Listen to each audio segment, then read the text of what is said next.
जानकारी मिलती है कि माँ ब्रह्मचारिणी कौन थी। माँ ब्रह्मचारिणी को श्वेत वस्त्र में दिखाया जाता है। श्वेत वस्त्र पवित्रता की निशानी है और माँ ब्रह्मचारिणी जिन्होंने शिव को प्राप्त करने के लिए शिव की तपस्या की कि मुझे किसी भी तरह से शिव का साथ मिले,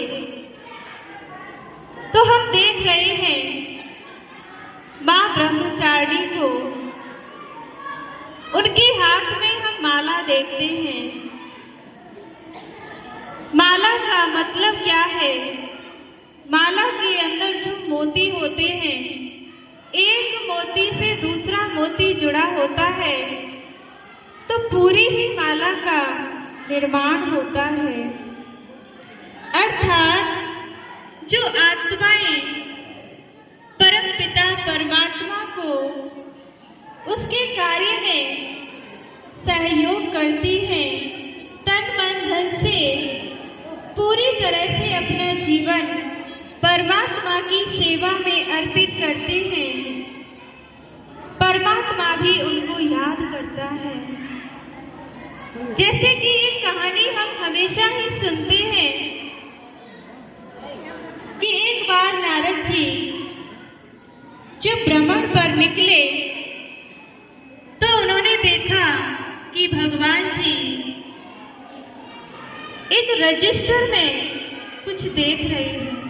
तो नारद जी ने पूछा कि भगवान ये क्या है? तो उन्होंने कहा कि नारद जी ये वो रजिस्टर है जो भक्त मुझे याद करते हैं। तो उन्होंने देखा कि सबसे ऊपर नारद जी का नाम है, लेकिन उन्होंने एक बात और देखी कि पूरे ही रजिस्टर में हनुमान जी का नाम नहीं था। तो उन्होंने बड़ा अभिमान से और हनुमान जी के पास जाकर के कहा कि हनुमान जी पूरे दिन राम की सेवा करते रहते हो, जय श्री राम करते रहते हो और भगवान के रजिस्टर में तो तुम्हारा नाम ही नहीं है। उन्होंने कहा कोई बात नहीं। तो दूसरी बार जब नारद जी ऐसे ही घूमते हुए पुनः भगवान जी के पास गए तो उन्होंने देखा कि भगवान जी एक छोटी सी डायरी में कुछ देख रहे हैं और मुस्कुरा रहे हैं। तो उन्होंने कहा कि भगवान इसमें क्या है? कि नारद इसमें वो नाम है जिनको मैं याद करता हूं और उसमें सबसे ऊपर नाम हनुमान जी का था। तो वो भक्त, वो देव आत्माएं जिन्होंने इस सृष्टि पर रहकर के ऐसा कर्म किया, ऐसा जीवन जिया जिनको भगवान स्वयं याद करते थे। हम सोचते हैं मेरे बराबर अच्छा भक्त इस दुनिया में कोई नहीं है, मैं बहुत दिल की साफ हूँ। हम लोगों से जब बात करते हैं तो हम इस बात को बहुत सुनते हैं कि मेरा दिल एकदम साफ है, मैं बहुत पक्की भगत हूँ भगवान की।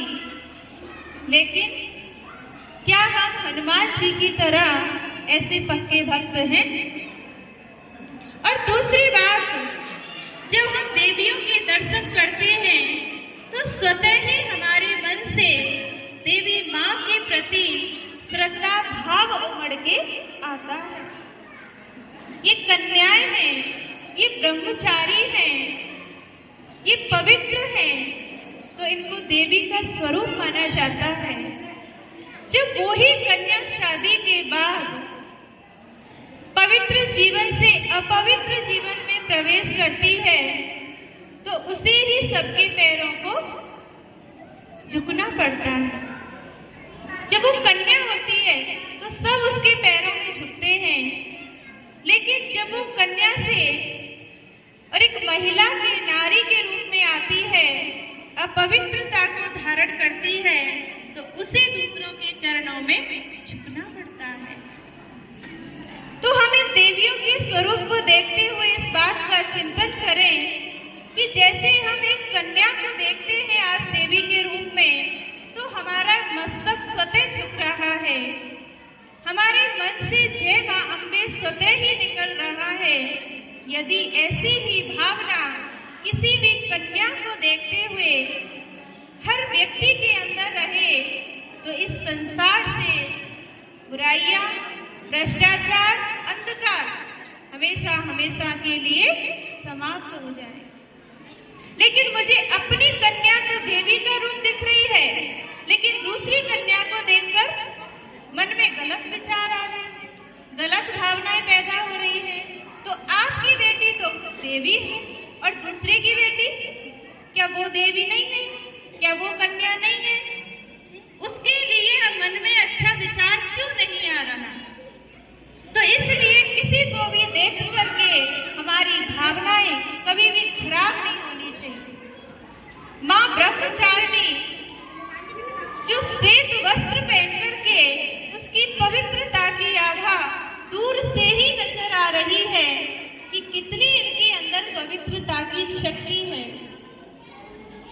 क्योंकि पवित्रता की शक्ति के आधार पर ही कोई भी बुराई उनको रिंचक मात्र भी स्पर्श नहीं कर पाई। तो इसलिए हमारे मन में सिर्फ नवरात्रों के दिन ही नहीं, हमेशा ही ऐसी भावना रहे, कोई भी कन्या या बहन को देख करके, चाहे छोटी है चाहे बड़ी है, ये देवी है, ये दुर्गा है।